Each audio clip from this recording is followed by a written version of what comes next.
옛날 한 선비가 있었는데 성이 이씨였다. 경학과거를 준비하여 과거시험 초시에는 합격했고 2차 시험인 회시는 다음해 봄에 있을 예정이었다. 강경시험을 익히고자 친구 서너 명과 함께 책을 가지고 북한산 중흥사로 갔다. 그리고 조용하고 구석진 방을 가려 깨끗하게 청소하고 들어가서 오직 외우고 읽는 데만 전념했다. 이선비는 꼭 두세 병마다 목욕하고 머리를 빗고 불당에 가서 향을 살랐다. 불상을 향해 절을 하고 기도했는데 친구들은 그때마다 놀리고 비웃었다. 그래도 이선비는 들은 척도 하지 않고 정성을 다해 치성을 드렸다. 바람 불고 눈 내리며 어둡고 비 내리는 날이라도 한 번도 빼먹지 않았다. 한 친구가 그를 속여 먹으려고 불당으로 먼저 가서 불상 뒤에 몸을 숨기고 기다렸다. 조금 뒤 이선비가 와서 향을 사르고 기도를 했는데 기도하는 말이 이러했다. 평생 소원은 오직 과거에 급제하는 것이옵니다. 조금도 게으르지 않게 경건한 마음으로 성실히 축원하고 있사옵니다. 엎드려 비옵건대 신령하신 부처님, 자비를 내리시고 널리 도와주시는 힘을 베푸시어 내년 봄 과거에 꼭 합격하게 해주시옵소서. 칠대문을 미리 가르쳐 주셔서 그것에만 전념하여 익힐 수 있도록 해주십시오.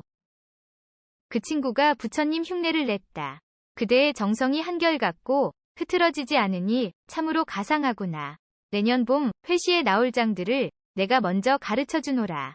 주역은 모괴, 서경은 모편, 시경은 모장, 논어는 모장, 맹자는 모장, 중용은 모장, 대학은 모장이 나올 것이다.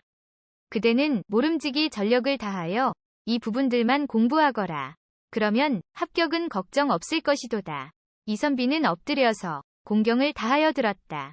그러고는 재배하고 감사해하며 말했다.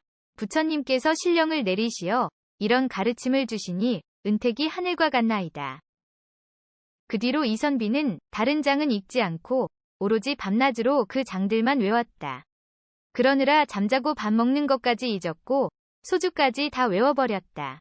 그 친구는 비록 처음에는 속이고 조롱하려는 의도에서 그런 흉내를 냈으나 뜻하지 않게 이선비는 정말 부처님의 가르침을 받았다 생각하고 굳게 그 말을 믿었다. 이 지경에 이르니 진정 자기 때문에 과거를 망칠 수도 있을 것 같았다. 속임수에 빠진 모양과 어리석은 행동거지를 보니 한편으로는 가소롭고 또 한편으로는 측은하여 이렇게 말했다. 부처께서 비록 칠대문 장들을 가르쳐 주셨지만 부처가 영험하신지 아닌지는 정말 알 수 없네. 그런데 부처의 그 말씀만 믿고 그 부분만 외우니 만일 내년 봄 회강이 다른 장에서 나온다면 그야말로 한량없는 낭패가 아닌가?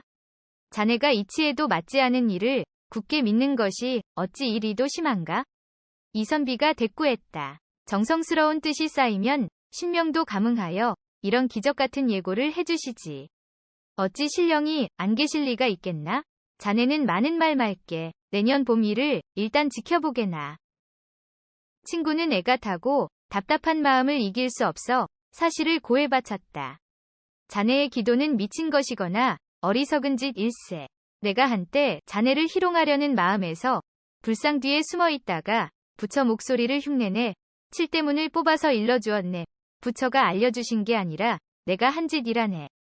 뜻하지 않게 자네가 이처럼 굳게 믿어서 온갖 말을 해도 돌이키기 어려우니 어찌 이리도 우둔하고 어찌 이렇게 미혹되는가. 내가 정말 후회가 되네. 자네는 모름지기 칠서를 두루 읽어 회강 때 낭패당하지 않도록 하는 게 지극히 좋을 걸세. 이선비가 말했다. 그렇지 않다네. 내 한결같은 정성은 천지가 함께 굽어보아 주시고 신명이 밝혀주시는 바라. 천지신명께서 회강 때 출제될 장을 알려주시어 미리 외우고 익히게 하시려 했다네. 하지만 그걸 번거롭게 직접 알려주시기는 거북해 자네로 하여금 대신 전한 것일세. 그건 마치 시동이 신이 말씀을 전하는 것이나 공축이 정성스레 고하는 것과 같은 일이지.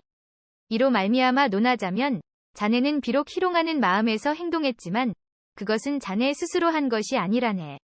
진실로 하늘이 시키신 일이요.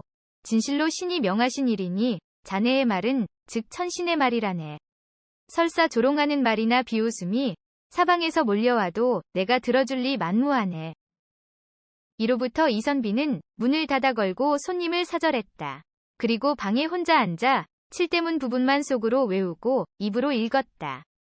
다음에 봄 회각날이 되었다. 이선비는 들어가 강석에 앉았다. 잠시 뒤 장막 안에서 강지가 나왔다. 급히 지정한 경서를 보니 모두 칠대문에서 나왔고 지난 겨울 외웠던 바로 그 장이었다. 이선비는 기쁨을 이기지 못했고 다시 생각할 필요도 없었다. 즉시 높은 소리로 크게 외우니 글자 하나 토시 하나조차도 틀리지 않았다. 기진맥진할 정도로 외우니 마치 가벼운 수레가 익숙한 길을 달리는 듯 준마가 가파른 언덕을 달리는 듯했다.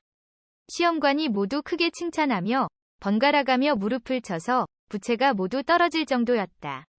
각자 찌를 꺼내보니 칠순통으로 급제하게 되었다. 명경과가 개설되고 나서 처음 있는 일이었다 한다.